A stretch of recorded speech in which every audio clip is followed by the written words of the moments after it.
నీ బుద్ధి చూపించావు అనంతరం. కూర్చోండి. అన్ని డాక్యుమెంట్స్ కరెక్ట్ గా ఉన్నప్పుడు ఒక లిమిట్ ని మించి ఆపడం కుదరదు. అది అప్పుడు మీరందరూ ఎందుకయ్యా నాకు? గవర్నమెంట్ ఉన్నది మీ ఒక్కరి కోసమే కాదు, ప్రజల కోసం 4 మంచి ప్రాజెక్టులు వస్తున్నప్పుడు 1 or 2 అనుమతించాల్సి వస్తుంది. రే వేణు, ఏంట్రా ఇంత బాధ్యతగా మాట్లాడుతున్నాడు?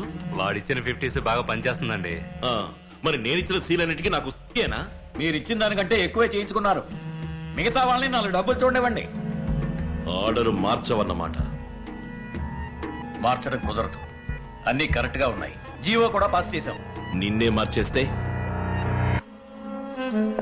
నీ గవర్నమెంట్ను కూలిస్తే, నిన్ను ప్రతిపక్షంలోకి నెట్టేస్తే ఇక నీ గవర్నమెంట్ ఉండదా అనంతరావు?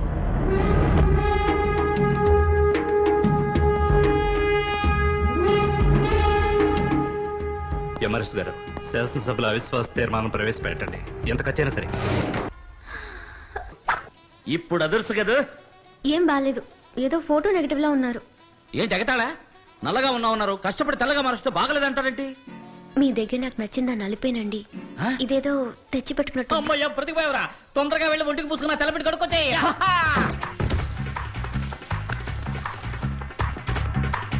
మరి ఎందుకండి నల్లగా ఉన్నారు? క్షమించండి, నేను చెప్పిన దాన్ని మీరు ఇంత సీరియస్ గా తీసుకుంటారని నేను అనుకోలేదు. నేను తిరస్కరించడానికి నిజమైన కారణం నలుపు కాదండి, జాతకం. చిత్త మృగశీర్ష ధనిష్టలకు వివాహంబు జరిగనేని సత్యము వరుణకు మరణ ప్రాప్తి, తప్పదు వధువుకు వైధవ్య ప్రాప్తి అని సుఖమహర్షి చెప్పారు. అబ్బాయి శివాజీది చిత్త, అమ్మాయి ఉమాదేవిది ధనిష్ట. దీన్ని రజ్జు దోషం అంటారు. 13 పొంతనల్లో ఏ పొంతన ఎలా ఉన్నప్పటికీ రజ్జు పొంతన చాలా ముఖ్యం. ఈ 2 జాతకాలకు పొంతన కుదరదు. వీరిద్దరి జాతకాల్లోనూ జన్మ లగ్నం నుంచి 2, 7, 9 స్థానాల్లో పాపగ్రహాలున్నాయి. భరించలేని ఆర్థిక ఇబ్బందులు ఎదురవుతాయి. అమ్మాయి వల్ల అబ్బాయికి గండం ఉంది. కాదు కూడదని మీరు పెళ్లి చేస్తే అబ్బాయి ప్రాణాలకే ప్రమాదం. ఏమిటి అంత మాట అన్నాడు? ఇవిగో చూడండి, నాలుక మీద మచ్చలు. నా వాక్కు భరిస్తుంది. మంచి చేయడానికి వచ్చారు. నన్ను పెళ్లి చేసుకోవడం వల్ల మీకే చెడు జరగకూడదని నేను అలా చెప్పాను. ఇంతేనా? ఇదా సమస్య? అయ్యో, మా జ్యోతిష్కుడు ఏం చెప్పాడు తెలుసా? నేను మిమ్మల్ని పెళ్లి చేసుకుంటే ఇప్పుడు 200 కోట్లీశ్వరుడైన నేను 1000 కోట్లీశ్వరుని అవుతానంట. సెకండ్ ఒపీనియన్ కోసం రాజమండ్రి సిద్ధాంతి గారిని అడిగాం. ఆయన ఉన్నారో చెప్పనా? ఆల్రెడీ ఈ 2 జాతకాలకి పెళ్లైపోయింది, కవల పిల్లలు ఆన్ ది వే అన్నారు. ఇందులో ఏది నమ్ముతారు? ఇవన్నీ పట్టించుకుంటే మనం ప్రశాంతంగా బతకలేం. నాకు మీరు నచ్చారు, మీకు మరి మధ్యలో ఇవన్నీ ఎందుకు? చచ్చే రోజు తెలిస్తే మనం బతుకుతున్న రోజు నరకం అవుతుంది. సంతోషమేనండి ముఖ్యం. నన్ను పెళ్లి చేసుకోవటం మీకు సంతోషమేగా? కూల్. స్వస్తి శ్రీ చాంద్రమాన వ్యయనామ సంవత్సర వైశాఖ శుద్ధ దశమి గురువారం నాడు శ్రీ రామలింగం గారి ఏకైక పుత్రిక కెలసో ఉమాదేవికి, సుభాష్ నగర వాస్తవ్యులు శ్రీ బలరామయ్య గారి ఏకైక పుత్రుడు చిరంజీవి శివాజీకి వివాహం జరుపుటకు పెద్దలు సుముహూర్తం నిశ్చయించడమైనది. శాసనసభలో పాలకపక్షం మీద ప్రవేశపెట్టిన అవిశ్వాస తీర్మానం నెగ్గిన కారణంగా గవర్నర్ ప్రతిపక్ష నాయకులను ప్రభుత్వం ఏర్పాటు చేయవలసిందిగా ఆహ్వానించి 10 రోజుల్లో మెజారిటీ నిరూపించుకోవాల్సిందిగా గడువు విధించారు. ఈ నేపథ్యంలో అన్ని ప్రభుత్వ శాఖలకి నూతన మంత్రుల చేత గవర్నర్ పదవీ ప్రమాణ స్వీకారం చేయించబోతున్నారు.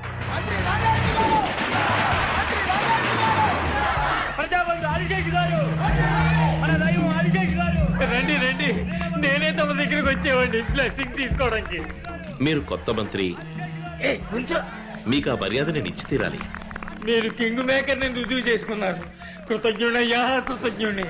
కృతజ్ఞత మాటల్లో కాదు, చేతల్లో ఉండాలి. అయ్యా, తమరు ఆదిశేషులైతే నేను అల్శేషనయ్యా. జీవితాంతం తోకాడిస్తూ పడి ఉంటా.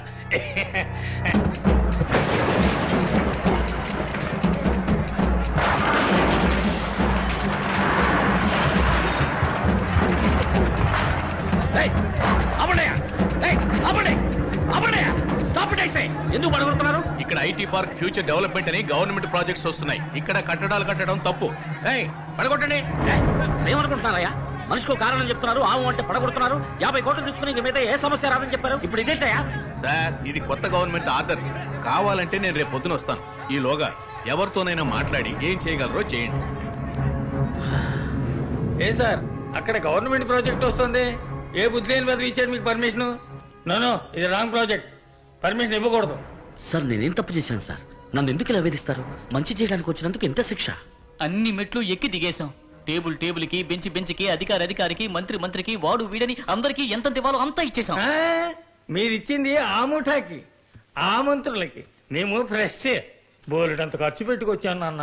సీటు ఖరీదు, ఎలక్షన్ ఎక్స్పెన్స్, పబ్లిసిటీ ఎక్స్పెన్స్, ఎమ్మెల్యేలు కొనడం, కాస్ట్ ఆఫ్ పాలిటిక్స్ చాలా ఎక్కువైంది. ఇప్పుడు మేము ఏం చేయాలి చెప్పండి. మీ ప్రాజెక్ట్ వాల్యూ ఎంత? ఎన్నిసార్లు ఇదే ప్రశ్న అడుగుతారా? ఏంటి ఏమన్నారు? ఏం లేదు సార్, 200 కోట్లు. అందులో 25%, ఓ 50 కోట్లు మా సంక్షేమ నిధికి ఇచ్చేయండి, మిగతా నేను నేనేమన్నా మృతం చేయడానికి పర్మిషన్ అడిగానా? సారా కట్టడానికి పర్మిషన్ అడిగానా? చెడగొట్టకు శివాజీ. గాంధీకి మండపం కట్టాలన్నా కూడా వీళ్ళు డబ్బులు అడుగుతారు. రే మామ నోడ్రా, పర్మిషన్ ఉంటా కుదురుతుందా కుదరదా? మర్యాద డబ్బులు తీసుకుని నీకు మర్యాద ఏంట్రా? ఎక్కడికి వచ్చి ఎవరితో ఏం మాట్లాడుతున్నావు నువ్వు? డబ్బులు ఇవ్వకుండా నువ్వు ఆ యూనివర్సిటీ ఓపెన్ చేయడం కుదరదు. ఇవ్వను, ఒక్క పైసా కూడా ఇవ్వను. నేను కోర్టుకు వెళ్తాను. కింద కోర్టు, మధ్య కోర్టు, పై court, magistrate court, appellate court, sessions court, high court, supreme court అని ఈ దేశంలో న్యాయం అనేది ఏదో ఒక మూల కాస్త మిగిలి ఉంటుంది.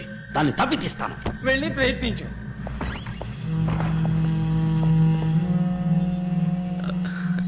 ఏం శివాజీ ఎలా ఉన్నారు? మీ యూనివర్సిటీ పనులన్నీ ఎంతవరకు వచ్చాయి? ఏమైనా సహాయం కావాలంటే అడగండి. నువ్వే పెద్ద మనిషివయ్యా, పేడ పురుగు కన్నా హీనమైన వాడివి, నికృష్టమైన చదువుతావు. శివాజీ తప్పు తప్పు. ఆయన ఏదో కోపంలో అలా మాట్లాడితే నేను తర్వాత ఫోన్లో మాట్లాడతాను. క్యాస్ట్ ఐరన్ కేస్ గెలిచే తీరాలి. గవర్నమెంట్ మారితే వాళ్ళు పాస్ చేసిన జీవోని ఆర్బిటర్ గా వీళ్ళు క్యాన్సిల్ చేస్తారా? తప్పు. ఏ కోర్టులోనూ చెల్లదు. రేపు పొద్దున కోర్టుకు పోయి ఓ రిట్టు పడేసి ఆ స్టే ఆర్డర్ వికెట్ చేయిస్తా, లేదా స్టే ఆర్డర్ తీసుకుందాం. ఇది నా 25 ఏళ్ల ఆశయం, 20 ఏళ్ల శ్రమ. నేను సంపాదించిందంతా ఇందులో పెట్టాను. ఉన్న ఇల్లు, ఉన్న ఆస్తి అంతా తాకట్టు పెట్టాను. దీన్ని ఎలాగైనా మీరే కాపాడాలి. దిగులు పడకండి. అన్ని ఫైల్స్ మీద సంతకాలు పెట్టి అప్రూవ్ అయిన తర్వాతే కదా స్టార్ట్ చేశారు. నేను చూసుకుంటాను. సుందరం ఫీజు సంగతి తర్వాత చూసుకుందాం. కొంచెం అడ్వాన్స్ ఇచ్చాను. ఎంత సార్? 20 lakhs. 20 లక్షల? 200 కోట్ల ప్రాజెక్ట్ కాపాడబోతున్నానుగా. బ్యాంకులోనూ డబ్బు లేదు, ఓవర్ డ్రాఫ్ట్ లిమిట్ కూడా దాటేశాను.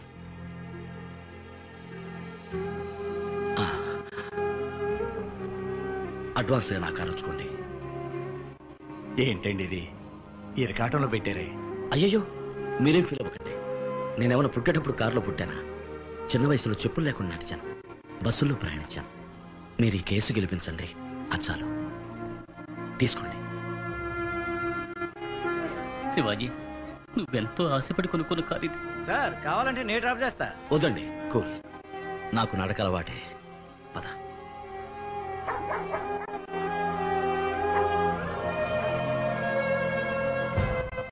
మీరు శివాజీ ఫౌండేషన్ స్టార్ట్ చేసే ముందు అన్ని ప్రభుత్వ శాఖలు అనుమతి నిరాకరించింది నిజమేనా? నిజమేనండి. 16 శాఖలకి చెందిన గవర్నమెంట్ ఆఫీసర్లకి 4 కోట్ల రూపాయలు లంచం ఇచ్చింది నిజమేనా? అబ్జెక్షన్. లంచం తీసుకోవడానికే అనుమతి నిరాకరించారు. మధ్యలో మాట్లాడకండి, మీ వాదన పూర్తి అయిపోయింది. 4 కోట్ల రూపాయలు లంచం ఇచ్చింది నిజమా కాదా? నిజమే, కానీ మినిస్టర్ ఆనందరావు అనుమతి నిరాకరించింది నిజమేనా? నిజమేనండి. వారికి 50 కోట్లు లంచం ఇచ్చింది నిజమేనా? ఇచ్చాను. దేశానికి మంచి జరుగుతుందన్న ఉద్దేశంతో. I was cornered, I was helpless. అప్పీల్దారుడు ఒప్పుకున్నట్టుగా శివాజీ ఫౌండేషన్ నిర్మాణానికి కావలసిన అనుమతి కోసం వేరు ప్రభుత్వ శాఖాధికారులకు లంచాలను ఇచ్చి అనేక ఇతరమైన కోరికలను తీర్చి అనుమతిని పొందినట్టుగా ప్రభుత్వం తరపున నిస్సందేహంగా నిరూపించబడింది. కనుక శివాజీ గారి యూనివర్సిటీ కట్టడాన్ని రద్దు చేయడం చట్ట ప్రకారం న్యాయమే. ఇంతవరకు కట్టిన భవన సముదాయాన్ని కూల్చివేయడానికి ఆజ్ఞాపించవలసిందిగా ఈ ప్రభుత్వాన్ని కోర్టు ఆదేశిస్తోంది. అందుకు గాను ఏ విధమైన నష్టపరిహారాన్ని ఈ ప్రభుత్వం చెల్లించవలసింది.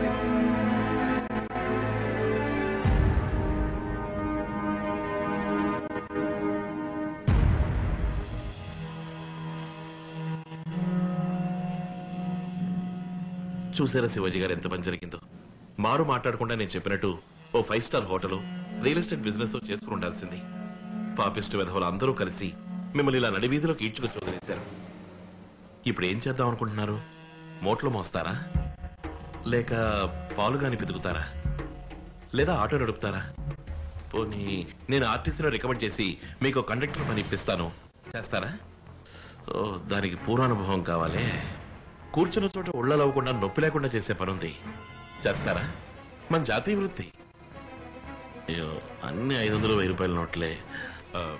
చిల్లరుందా వేణు? ఇవ్వు.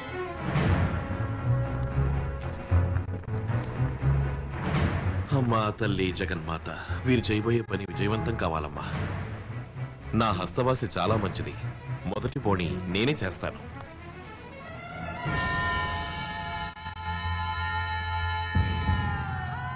ముష్టెత్తుకుని బతికే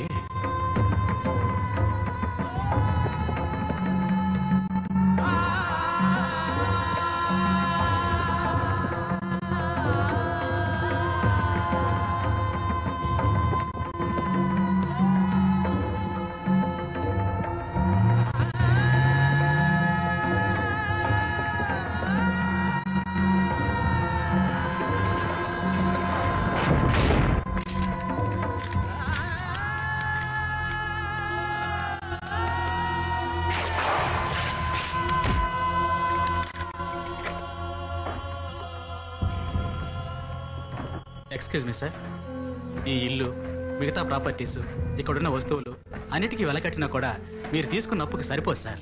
వాల్యుయేషన్ పూర్తయ్యే వరకు ఈ ఇంట్లో నుంచి ఒక ప్రాపర్టీ కూడా బయటే పోకూడదు. సారీ. మీ రోలెక్స్ కూడా వాళ్ళ లిస్టులో ఉంది సార్.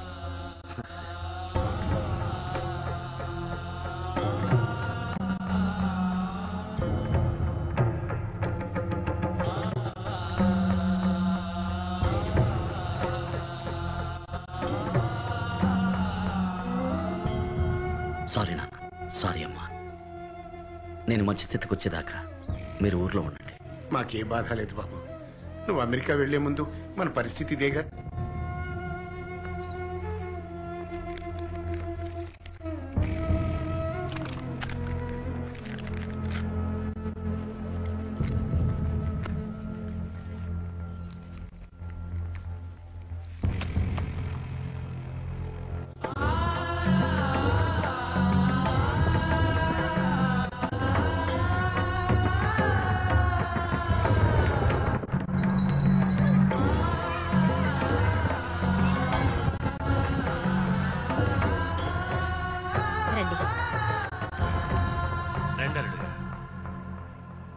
ఇప్పుడు నా పరిస్థితి కొంచెం బాగాలేదు, పెళ్లి కొంచెం వాయిదా వేసుకుందాం, అది చెప్పెడదామని వచ్చాను. అలాగే బాబు, మీరు ఎప్పుడంటే అప్పుడే పెళ్లి జరిపిద్దాం.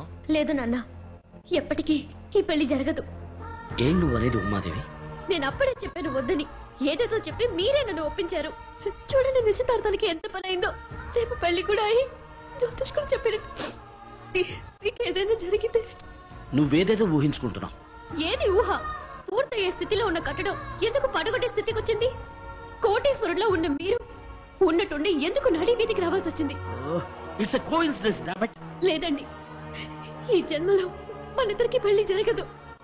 వెళ్ళిపోండి, ఇంకెప్పుడు నా కోసం రాకండి.